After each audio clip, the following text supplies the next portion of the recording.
आपण नेहमी बघतो प्रत्येक अभिनेत्री वेगवेगळा लुक करते। तिच्या हेअरस्टाईलनुसार, तिच्या कपड्यांनुसार ती वेगळी दिसायला लागते। पण तब्बू सारखी अभिनेत्री जेव्हा साडीमध्ये येते तेव्हा तिचा लुक वेगळा असतो। पण तुम्हाला माहिती आहे का की शॉर्ट हेअर कटमध्ये सुद्धा तब्बू एकदम भारी दिसते। तिचे अनेक चित्रपट असे आहेत ज्यामध्ये तिने शॉर्ट हेअर कट ठेवला होता। नक्की हे कोणते, चला पाहूया। हे आहेत काही फोटोज ज्यामध्ये तब्बूने शॉर्ट हेअर कट ठेवला होता।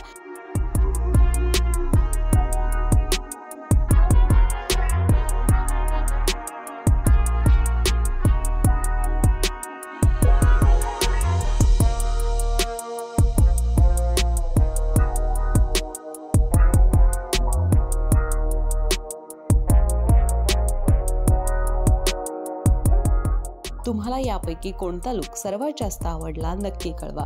व्हिडिओ आवडल्यास लाईक करा आणि अशाच नवनवीन कंटेंटसाठी माय महानगर मानिनीला जरूर सबस्क्राइब करा।